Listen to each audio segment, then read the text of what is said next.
정의당 비례대표 국회의원 류호정입니다. 바로 시작하도록 하겠습니다. 한동훈 법무부 장관님께 먼저 질문하겠습니다. 자리를 옮겨주십시오. 안녕하세요. 네, 잠시만요. 네, 안녕하세요.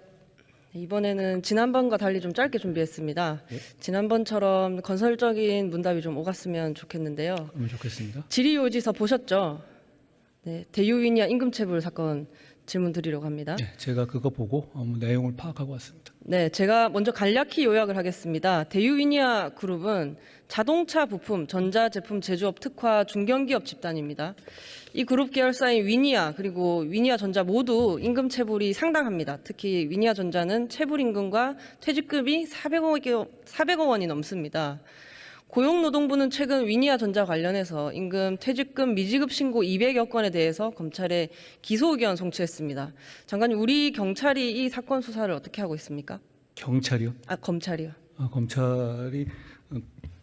검찰은 지금 이 임금 체불에 대해서 굉장히 심각한 범죄로 인식하고 있습니다. 그렇기 때문에 지금 이원석 검찰총장 명의로 낸 업무 개선 방안이 6개월간 최근에 임금 체불 사업주 6명을 구속했고요.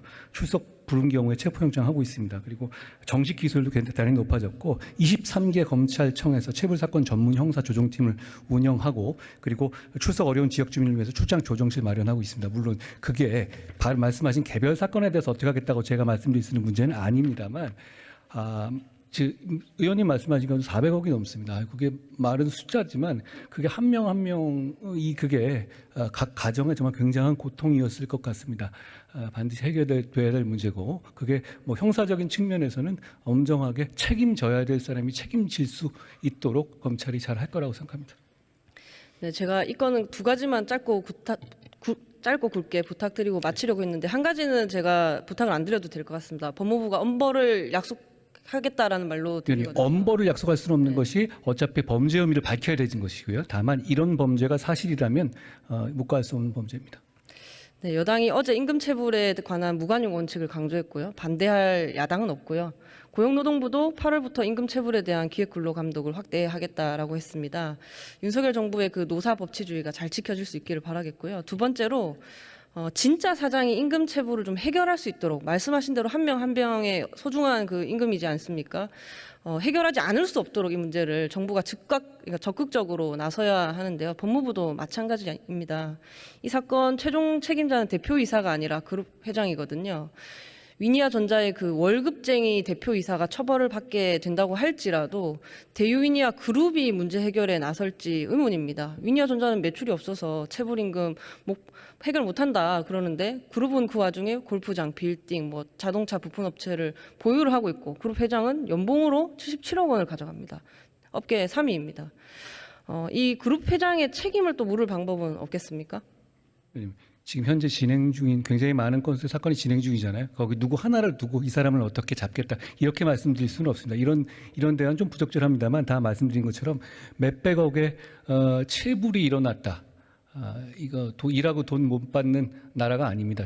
우리나라 그래서는 안 되고요. 액수가 크기 때문에 어떻게든 간에 저희가 검찰 입장에서 해결할 수 있도록 검찰이 굉장히 심각하게 이 사안을 보고 있다는 보고를 받았습니다. 네, 제가 알기로 한동훈 검사는 동국제강과 대우조선해양 그리고 SK, 삼성그룹 기업 범죄를 엄벌한 검사였죠. 그리고 법무부 장관은 검찰 사무의 최고 감독자이고 일반적으로 검사를 지휘 감독할 권한과 책임이 있습니다. 그렇기 때문에 한동훈 법무부 장관님이 이 자리에서 검찰이 임금체불 관련 사건들의 진짜 책임자를 찾아서 엄중히 처벌할 수 있게 하겠다. 의지를 밝혀주시면은 들으시는 이 노동자분들이 굉장히 응원을 받을 것 같은 힘을 얻으실 것 같은데요. 그건 제 개인적인 의지가 아니고요. 국가가 당연히 해야 될 일입니다. 열심히 일했는데 몇백억을 못 받으면 되겠습니까? 그리고 이 분들이 각각 또 집에서 그걸 생활하던 분이 그렇게 끊겼을 때 카드값 몇 달 끊겨도 힘들잖아요. 근데 이렇게 퇴직금까지 오래 하면 정말 고통이 클 것 같습니다. 그 고통에 공감하고요. 그런 차원에서 검찰도 이 투명하고 객관적. 그렇지만 이게 무슨 죄를 전제라고 누굴 잡으러 간다 이렇게 말씀드릴 수는 없습니다. 객관적으로 범죄 혐의를 밝혀서 책임져야 될 사람이 책임질 수 있도록 검찰이 잘할 거라고 생각합니다. 그렇게 하겠다는 보고를 받았습니다. 네, 노동자들 대신해서 부탁드린 거고요. 제대로 수사하겠다는 뜻으로 이해를 하겠습니다. 그렇습니다. 네, 다른 질문인데요. 김태우 전 강서구청장 이야기를 좀 해보겠습니다. 아시는 것처럼 올해 5월 18일에 문재인 청와대 특별감찰반 수사관이었던 김태우 전 강서구청장의 공무상 비밀 누설의 죄가 대법원에서 확정됐습니다.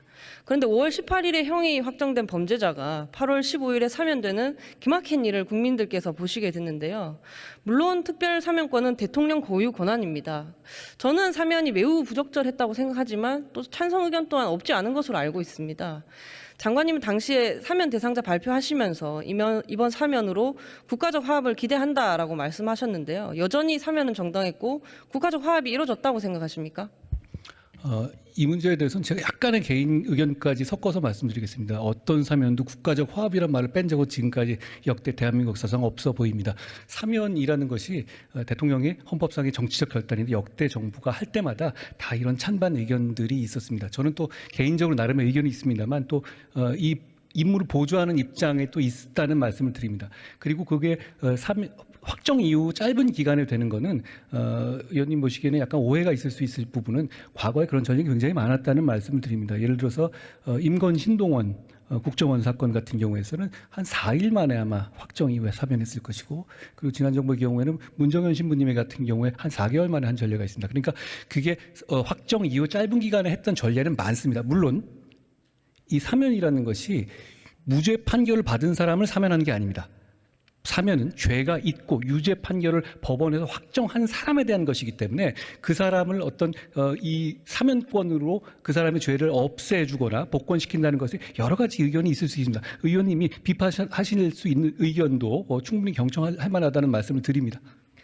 네, 저도 이제 장관님의 판단을 존중합니다만 제 생각은 조금 다른데요. 한 가지 더 질문 드릴 게 있습니다. 예. 김태우 전 청장이 비밀 누설의 범죄 행위를 공익신고 행위로 둔갑시키려는 건 알겠는데 좀 답답한 건 사실 이분이 이런 혐의만 있었던 건 아니거든요. 2018년 12월 당시에 김태우 수사관을 조사한 감찰본부에 따르면 혐의는 모두 5가지입니다. 아시겠지만 첫째로 건설업자 등으로부터 총 12회에 걸쳐 골프 등 향응을 받은 혐의, 둘째로 과기부 5급 사무관으로의 특혜 채용 시도 혐의, 셋째로 최 모 씨에게 특감반 파견을 청탁한 혐의, 넷째로 경찰청 수사에 개입을 시도한 혐의, 다섯째로 특감반 재직 시절 수집한 첩보를 언론사에 제보한 혐의인데요. 이 중 마지막 5번째가 유죄 확정 판결을 받은 것이고 나머지는 뭐 거의 자범 수준입니다. 결국 이 김 전 첨장은 이런 사유로 대검의 해임 징계를 받았습니다. 당시 징계는 그러면 정당했다고 보십니까? 잠깐 시간을 주시면 어차피 제 시간은 카운팅 안 되니까요. 저는 뭐 김태우 사면이 꼭 필요하다 안 하다 이런 판단을 하고 있지는 않습니다. 그렇지만 그 사안 같은 경우는 사면권자가 판단하는데 이런 점을 고려했을 것으로 보입니다. 지금 말씀하신 사안들이 유죄 판결 난 건 맞고요. 다만 공익신고 문제는 판결이 말하는 공익신고는 특정한 죄명에 한해서만 그렇기 때문에 판결 자체가 공익적인 성격의 신고가 아니었다고 말하는 것은 아니고 절차적으로 공익신고는 아니었다는 취지입니다. 그렇지만 이게 이 사람이 내부 고발한 조국 전 장관이라든가 유재수 그리고 환경부 블랙리스트라든가 유재수 감찰무마 이런 부분에 대해서 유죄 판결이 확정이 됐잖아요. 내부 고발자로서 의미가 없었다고 보이지는 않습니다. 그런 점까지 고려한 사면이었다는 말씀드린 거고, 그리고 아까 말하는 소위 말하는 자범 같은 거 그런 부분이 있는 건 맞는데요. 이런 점도 보셨으면 좋겠습니다. 이 내부 고발 이후에 이 사람을 상대로 한 타겟으로 한 수사가 진행됐잖아요. 여러 가지. 그 과정에서 불거진 점이라는 점. 무슨 얘기냐면 이게 그 과정에서 이 사람에 대한 여러 가지를 하는 과정에 나온 점이라는 점도 한번 전체적으로 고려할 부분이라고 생각합니다. 물론 제가 거기 나온 대법원 판결에서 나온 유죄 결과를 뒤집겠다는 취지는 전혀 아니고 사면이라는 것이 원래 그런 경우까지 포함해서 종합적으로 고려한 대통령의 정치적 결단입니다. 그런 결단을 존중하는 것이고요. 거기에 대해서 제가 의원님의 의견에 대해서 특별히 논박할 생각은 없습니다.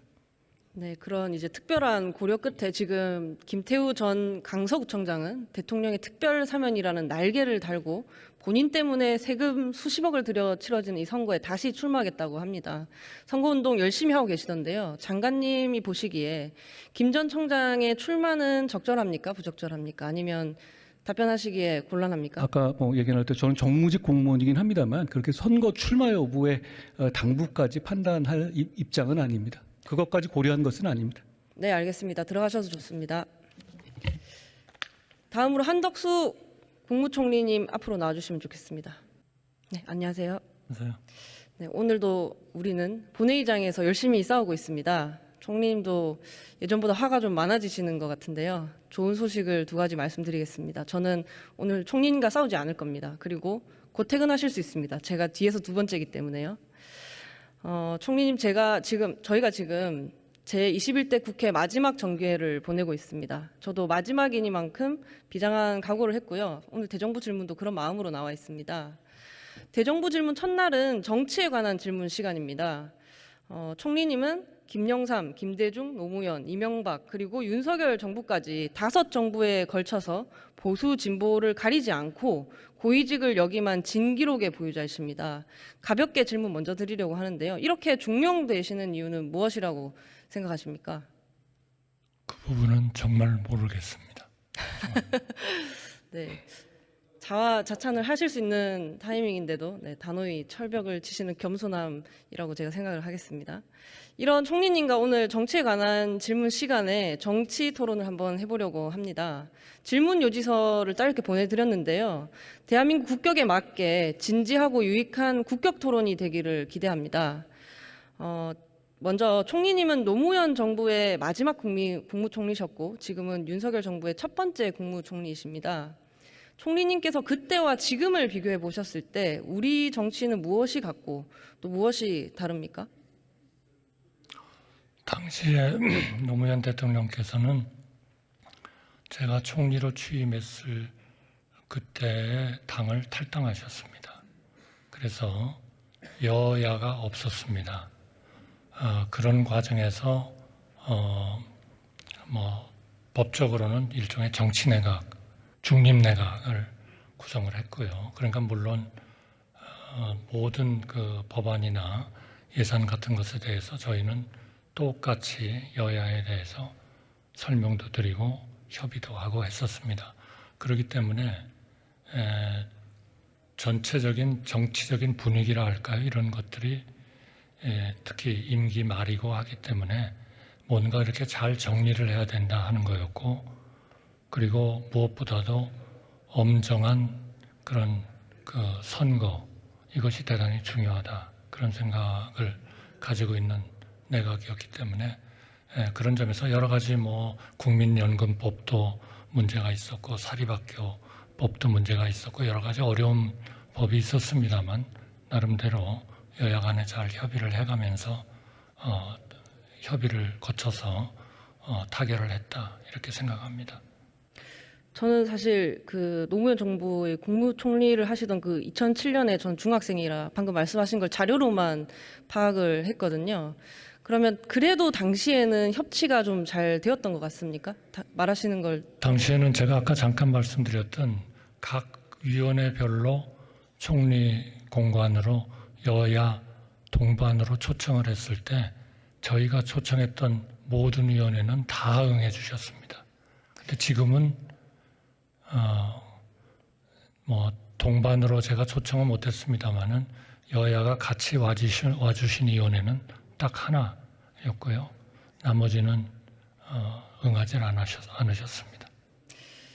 네, 지금 밥 한 번 먹는 것도 너무 대단한 일이 돼버린 지금이라서 지금 우리 정치가 과거보다 훨씬 좋아졌다라고 말하는 분은 전 거의 보지 못했습니다.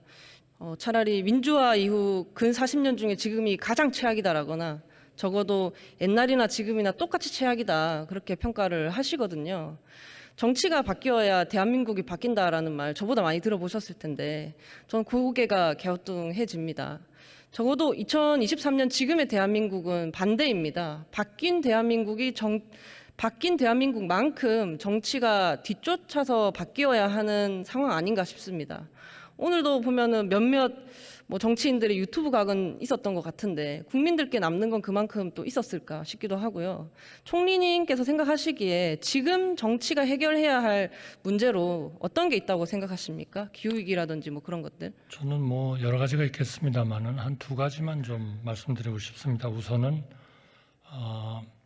이 정치가 대단히 중요하고 우리 국가의 미래를 결정하는 그러한 하나의 중요한 국가의 분야이기 때문에 우선 좀 합리성, 과학, 지성 이런 것들이 지배하는 그런 정치가 정말 되기를 간절히 평소에 희망을 해봅니다. 그러면 매번 이렇게 4년마다 의원님들께서 다시 선거를 통해서 오시는데 그러면 당신은 후퇴하고 있는 것처럼 느끼느냐 어떻게 느끼느냐 하면 저는 그거는 절대로 진전되고 있고 더 나아지고 있다 이렇게 봅니다. 아마 조금 이해하시기는 어려울 텐데요. 저는 수십 년 동안 정부에 있었고 또 많은 의원님들하고 논의도 해본 사람 중에 하나입니다.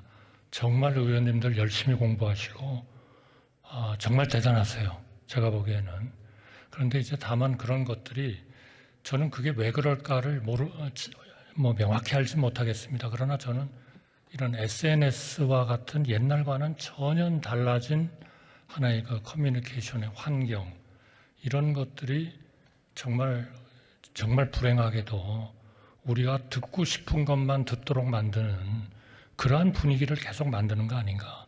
어떤 사람들은 그거를 확증 편향적인 그런 그 트렌드라고 얘기하기도 하고 AI가 작동을 해가지고 자기가 몇 개 유튜브를 들어보면 그 다음부터는 똑같은 비슷한 얘기만 하는 유튜브만 계속 그 공급을 해주는 저는 굉장히 그 부분은 큰 하나의 우리의 약점이다 그렇게 생각을 저는 개인적으로는 합니다. 제가 지금 무슨 정치학자도 아니고 잘은 모르겠습니다만 따라서 이렇게 정치가 자꾸 이렇게 양극화가 될 그런 소지를 엄청 가지고 있는 겁니다. 그러니까 우리 정부도 그렇고 우리 정치권도 그렇고 여야 모두가 정말 이것이 국가를 위한 것이 아니니까 정말 우리가 지성과 타협과 또 과학과 이런 것이 지배를 하게 하고 정말 저희가 많이 얘기합니다만 가짜뉴스,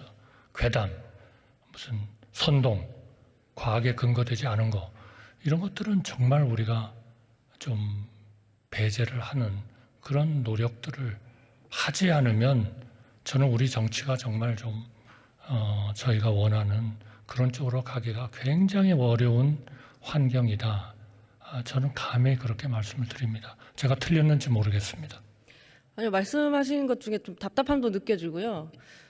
중간에 그래도 후퇴는 아니다, 진전은 하고 있다라는 말씀에서 사실 저는 잘 모릅니다만 선배님이 그렇게 말씀하셨기 때문에 지금의 어떤 만나고 대화하지 않는 이 정치 뭐든 해결할 수 없을 것 같은 상황도 좀 나아지기 위한 고통이 아닌가라고 좀 기대를 하고 싶어집니다.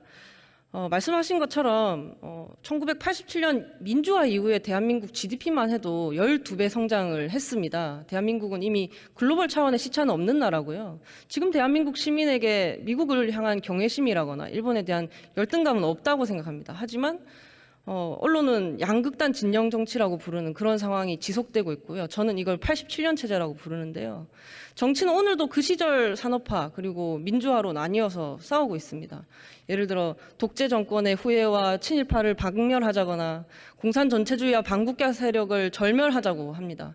수준도 또 수준이지만 남는 게 없으니까 싸움이 덧없습니다. 두 진영 모두에 속했던 경험이 있는 분으로서 총리님께서는 어디서부터 잘못됐다고 생각하십니까? 우선 가장 중요한 것은 우리가 지금 방금 의원님께서 87년 이후에 GDP가 12배 늘었다. 12배 는 거는 맞습니다. 그러나 GDP가 12배 는 것만이 우리 국민 생활의 행복이나 우리 국가의 발전의 전부는 아니라고 생각합니다. 그리고 어떻게 보면은 앞으로 이런 그 전 세계적인 이런 지정학적인 문제라든지 경제적인 문제 이런 것들로 봤을 때에는 우리 정치가 지금 의원님께서 걱정하신 대로 정말 그렇게 잘 운영이 되지 않으면 저는 항상 이 정도에서 저는 스톱하지 않을까, 정지되지 않을까를 걱정합니다. 그럴 가능성이 굉장히 많습니다. 그러니까 우리의 후손, 우리의 후배들을 위해서 정말 모두가 정말 잘해야 된다. 그렇지 않으면 저는 희망은 없다. 저는 오히려 그렇게 말씀드리고 싶습니다. 현재 수준은 유지할 겁니다. 그러나 더 나아지는 것은 어려울 거다. 그렇게 생각합니다. 저는 지금 이 나아지기 힘든 양극단 진영 정치가 세 가지 제도 때문에 심화했다고 생각하거든요. 첫째로는 모든 행정부 관료가 대통령 한 사람의 입만 쳐다보게 되는 그런 제왕적 대통령제가 있고, 두 번째로 상대편이 똥볼 차면 집권하고 까짓거 집권 못해도 제1야당 하면 되는 승자 독식의 선거제도, 그리고 세 번째로 공천 받으려면 당이 상식과 멀어져도 눈 감아야 하는 공천제도 내지 정당 문화라고 봅니다. 이 세 가지 요인이 정확히 같은 시간에 같은 공간에 모였더니 최악의 정치가 돼버려서 정치 혐오는 깊어졌고 극렬 지지자를 제외한 그런 평범한 시민은 다 무당층이 돼버린 게 아닌가 하는데, 혹시 공감하십니까? 저는 세 가지에 대해서 다 동의합니다.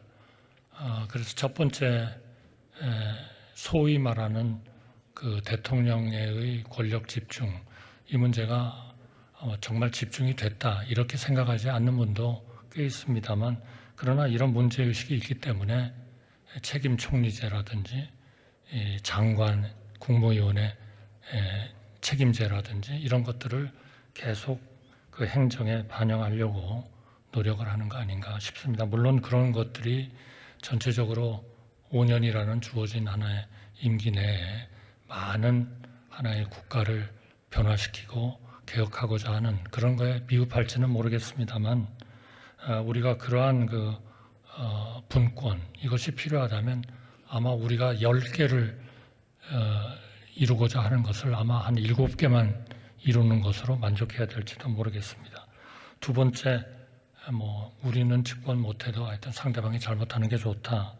또 공천의 혁신, 이것도 정말 근본적인 제도라고 저는 생각합니다.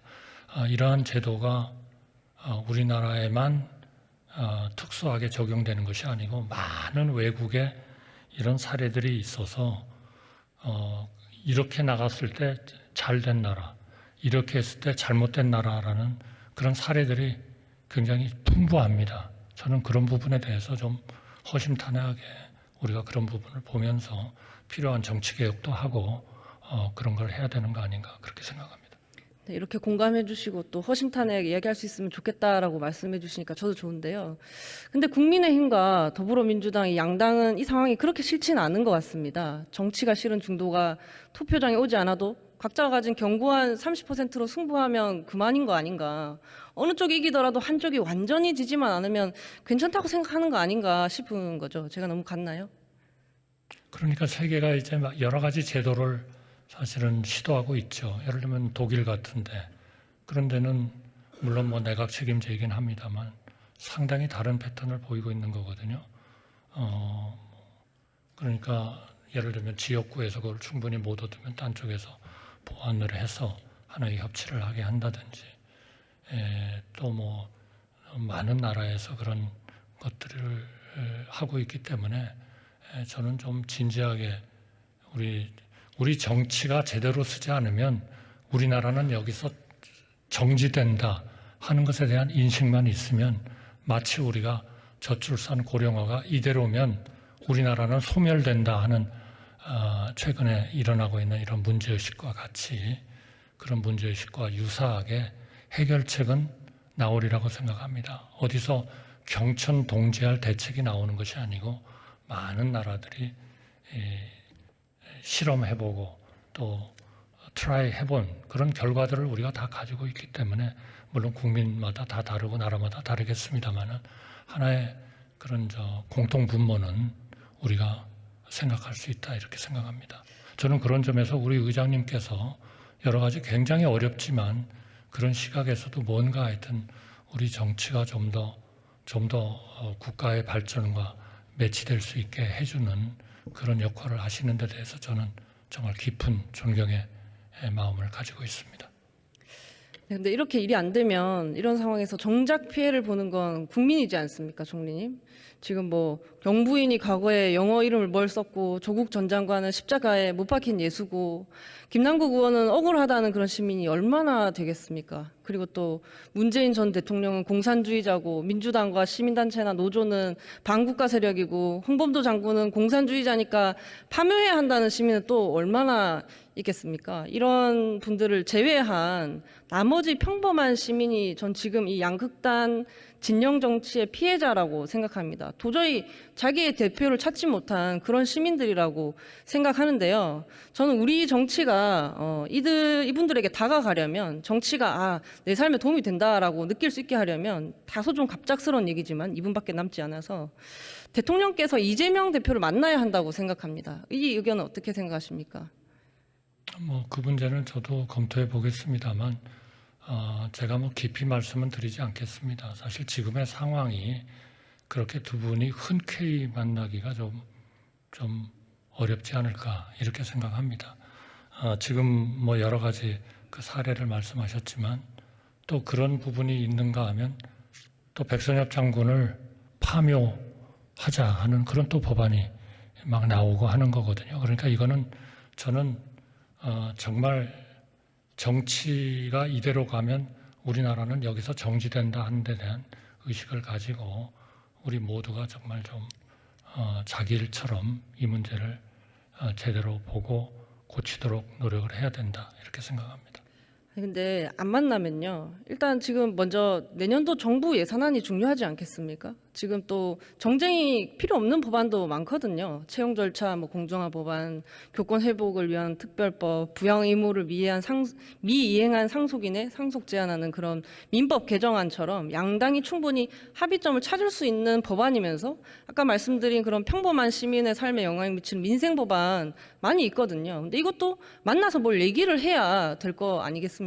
그래서 꼭 총리님께서 대통령께 이재명 대표의 단식 농성장을 좀 방문을 하시라고 건의를 해주셨으면 좋겠습니다. 저는 그런 부분도 중요한 것이겠습니다만 저는 우리 의장님께서 취임하시면서 맨 먼저 말씀하셨던 거를 저는 지금도 기억하고 있습니다.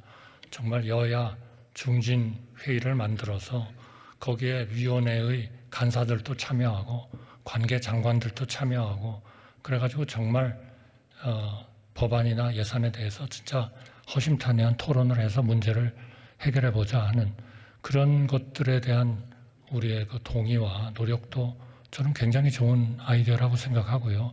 그런 것을 하신다면 저희 정부나 저를 포함해서 기꺼이 그런 거에 참여하겠다 하는 말씀을 드리겠습니다. 네, 좀 많이 답답해서 그러는데요. 또 감히 또 한 말씀만 더 드리고 싶습니다. 최초의 유색인종 대통령인 미국의 오바마 전 대통령, 임기 8년간 의료보험 개혁을 했고요. 성공한 대통령이 됐습니다. 또 16년 집권 기간 동안 독일의 메르켈 전 총리는 금융위기 극복 그리고 에너지 정책 재수립에 집중을 했고요. 존경받는 지도자가 됐습니다. 저는 지금 윤석열 대통령께서 좀 실체도 좀 불분명한 공산 전체주의 세력과 싸워도 이길 수 없고 이긴다고 성공한 대통령이 될 수도 없다고 생각합니다. 대통령께서 나쁜 제도를 개혁하고 또 좋은 정책을 집행하실 수 있도록 보좌를 해주셨으면 좋겠고요. 그러려면 이곳의 다수당인 더불어민주당과는 당연히 협치를 해야 하는 거고요. 비교섭단체 뭉개면 안 되는 거고요. 대화하고 타협하고 갈등을 조율해야 합니다. 힘을 좀 써주십시오. 노력을 하겠고요. 다만 이제 의원님도 지금 이제 마지막에 앞에서 허심탄회한 논의는 굉장히 저는 진지하고 좋았다고 생각하는데 마지막에 정리하시는 걸 보니까 모두 지금 여당만 공격하는 것처럼 들려서 제가 좀 바로 그런 자세를 우리가 좀 바꿔야 되는 거 아닌가 하는 생각이고요. 오바마 대통령 말씀을 하셨으니까 제가 오바마 대통령 취임하실 때부터 한 3년간 제가 주미 대사로서 근무를 했습니다. 훌륭한 업적을 세우셨습니다. 그런데 2년 지나서 중간 선거에서 공화당이 약진을 하면서 그 다음부터 오바마 대통령은 아무것도 못했습니다. 그만큼 정치가 중요하다 하는 말씀을 드리고 싶습니다. 어릴 때 동생이랑 싸우면 그래도 누나가 잘해야지라는 말을 들었는데요.